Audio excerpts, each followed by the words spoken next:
Praise the lord, హల్లెలూయా. దేవునికి స్తోత్రం. ప్రభు పరిశుద్ధ నామమునకు మహిమ కలుగును గాక.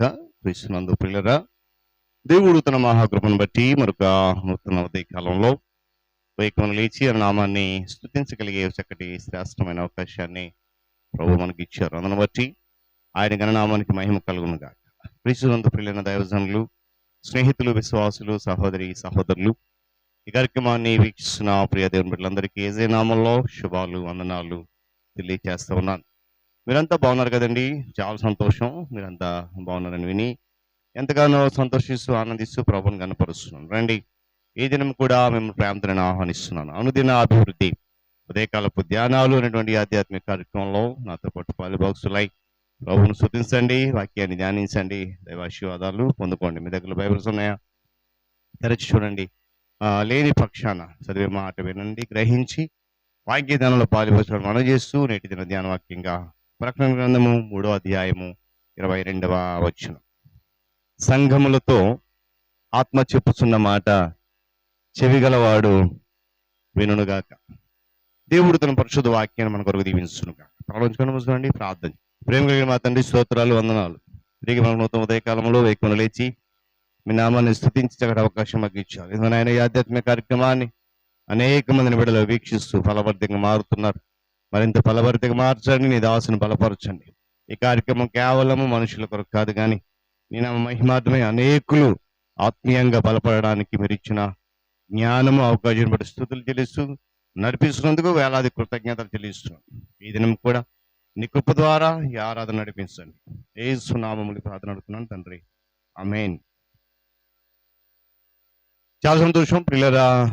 గడిచిన 4-5 దినాలుగా ప్రకటన గ్రంథంలో నుండి ఒకటే మాట మీద ధ్యానం చేస్తూ వివిధ మాటలు, అంటే చదివే వచ్చిన ఒకటే, కానీ దానిలో ఉన్న సారాంశం అనేది వేరుగా మనం చూస్తున్నాం. ఒక్కొక్కటిగా మరలా దానిని కొనసాగిస్తూ ఈ దినం కూడా నేను దాన్ని కొనసాగిస్తూ కొన్ని మాటలు జ్ఞాపకం చేయని ఆశపడుతున్నాను. పరిశుద్ధాత్మ దేవుడు ఈ దినం మనతో మాట్లాడుతున్న మాట ఏంటంటే, నేను నీ మాటలను ఎంతగా అభిషేకిస్తానో అంతే రీతిగా నీ జీవితాన్ని నా ఫలములతో అలంకరిస్తాను అని చెప్పేసి వాగ్దానం చేస్తున్నాను. దేవుని స్తోత్రం కలుగును గాక. హల్లెలూయా.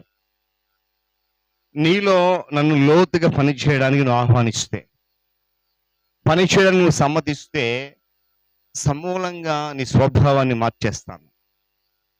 నీ జీవిత విధి విధానాలన్నిటిని కూడా ఒక క్రమమైనటువంటి మార్గంలో పెడతాను.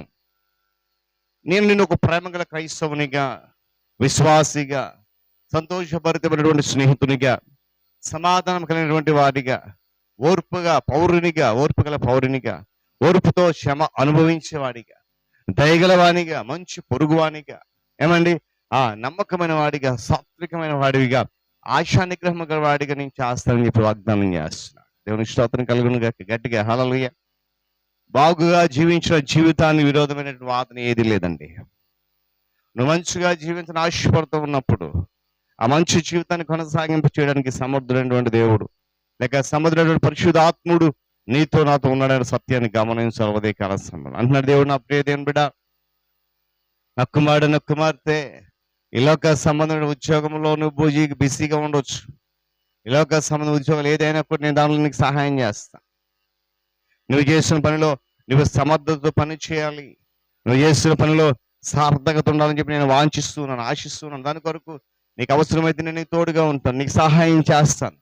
అయితే నువ్వు నా శక్తి మీద ఆధారపడి నా జ్ఞానాన్ని నువ్వు వెదకాలి. అలా వెతికినప్పుడు, ఆధారపడినప్పుడు నేను నిన్ను ఇచ్చిన స్థలములో ప్రకాశిస్తావు. హల్లెలూయా. ప్రకాశింపజేస్తాను నా మాట వింటే, వెలిగింపజేస్తాను అనేకుల మధ్యలో. ఒకవేళ నువ్వు ఒక వైద్యుడిగా ఉన్నావేమో, నీ ద్వారా జరిగే ఆ వైద్యం స్వస్థత నేను ఇస్తాను. మంచి చక్కటి చికిత్స అందిస్తూ ఉంటాను. నువ్వు ఇంజనీర్ అయితే మంచి కట్టడం కడతావు. నువ్వు బోధకుడు అయితే మంచిగా బోధిస్తావు బాగుగా. ఒక చిత్రకారుడు అయితే ఒక చక్కటి పటాలు గీస్తావు. ఒక వ్యవసాయకుడు అయితే బాగుగా పండిస్తావు. ఇలా చాలా శ్రేష్టమైనటువంటి మాటలు పరిశుద్ధత మనతో మాట్లాడుతూ ఉన్నాడు. నువ్వు విద్యార్థి అయితే బాగుగా చదువుతావు అని తెలుసా. నేను జ్ఞాన వివేకములు ఆలోచనకు ఆధారముగా ఆత్మను. హల్లెలూయా.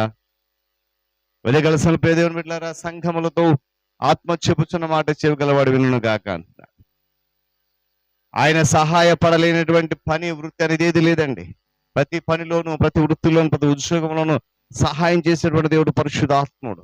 కానీ దేవుడు మనకు చెప్పింది మరలా చెప్తున్నాడు తెలుసా, నేను నీకు సహాయం కోరి, నీవు నా సహాయం కోరి దానిని అంగీకరించి గుర్తించా, నా మీద ఆధారపడాలి, నా కొరకు వేచి చూడాలి. నువ్వేదైనా పని మొదలు పెట్టక ముందు ప్రతి ఉదయము నా సన్నిధిలో నువ్వు వేచి ఉన్నప్పుడు నూతనంగా నేను నిన్ను పంపిస్తాను పని చేయడానికి. నూతన శక్తితో పంపిస్తాను. నువ్వు పని చేయటువంటి స్థలంలో నా సన్నిధి నీకు తోడుగా ఉంటుంది. నువ్వు పని చేసేటప్పుడు చుట్టుపక్కల ఉన్నటువంటి అధికారులు, తోటి ఉద్యోగులు, స్నేహితులు ఎవరి వారికి మంచి దయ పుట్టిస్తాను. ఆఫీసులో, పని స్థలాల్లో, వ్యాపార కేంద్రాల్లో అవినీతి అనేటువంటి రోగంతో నిండి ఉంది కనుక వాటన్నింటిని దూరంగా ఉండు. తప్పుడు ఆలోచనలకు, తప్పుడు పద్ధతులకు ఒప్పుకోవద్దు. ఎందుకంటే అనుక్షణము నిన్ను కాపాడుతూ నీవెంటే ఉన్నాను, నీ ప్రక్కనే ఉంటాడు కనుక అలాంటి ఆలోచన విధానాన్ని నువ్వు దూరం చేసుకో. ప్రజలందరూ కాకుండా భిన్నంగా ఉండాలి, ఒక ప్రత్యేకమైన రీతిలో ఉండాలని చెప్పి పరిశుద్ధాత్ముడు జ్ఞాపకం చేస్తాను. అది కాల సమయంలో అన్నాడు, ఆయన నిన్ను బలపరుస్తా, నీ ద్వారా నేను పొట్టును కాల్చేస్తాను, చెత్తంతటిని ఏరేస్తాను, నేను నిన్ను జ్ఞానంతో నింపుతాను. అలా నింపిన విధానముల వలన నీవు, నీ పై అధికారులు, నీ తోటి పనివారు ఆలోచన కొరకు నీ దగ్గరికి వస్తారు.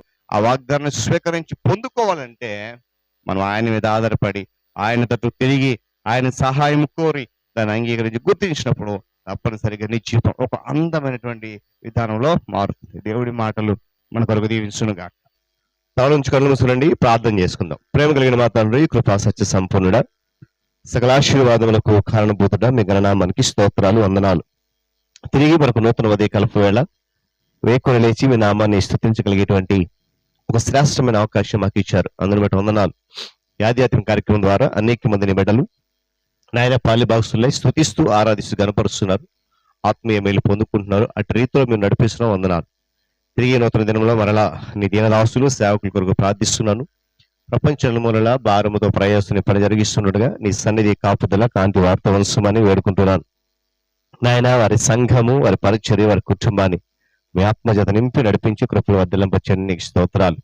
అధికారులు, నాయకులు, పరిపాలకుల కొరకు వందనాలు చెల్లిస్తూ నాయన రానున్న దినాలకు మంచి ప్రభుత్వాన్ని, నాయకులను ఏర్పాటు చేసి వారి ద్వారా మంచి పరిపాలన ప్రజలకు అందించండి. ఉద్యోగ రంగాలైనటువంటి ప్రభుత్వ రంగాన్ని, ప్రైవేట్ రంగాన్ని మీరు దీవించి ఆశీర్వదిస్తున్నందుకు స్తోత్రాలు. నిశ్చితమైతే మరింతగా దీవించి కృపలు భద్రపరచడం ప్రార్థన చేస్తున్నాను. విద్యాశాఖ, వైద్య శాఖ, నాయన ఉద్యోగ రంగాలైనటువంటి ప్రభుత్వ రంగం, ప్రైవేట్ రంగంలో విద్యాశాఖ, వైద్య శాఖ, రెవెన్యూ శాఖ, పోలీస్ శాఖ, రవాణా శాఖలు అన్నదినము నీ కృప చేత నడిపించబడుతూ నాయన ఉంటుండగా నీ సన్నిధి వార్త ఉంచినందుకు వందనాలు. మరింత క్షేమాన్ని ఇచ్చేయని నడిపించండి. నిరుద్యోగ యువకులకు మార్గము సరళం చేసి నడిపించి కృపలో భద్రపరచండి.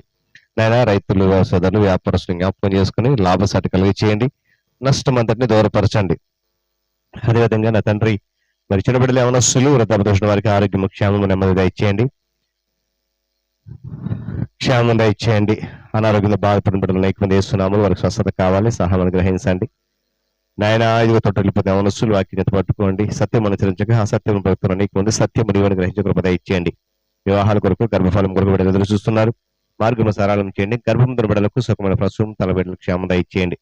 నాయన విరిగిన, నలిగిన, వేసారైన, అలసిపోయిన, కృంగిపోయిన జీవితాలు కలిగి నెమ్మది లేక, సమాధానం లేక, సంతోషము లేక, నిరాశ నిస్పృహలతో కొట్టుమిట్టాడుతున్న అనేక మంది కొరకు ప్రార్థిస్తున్నాను.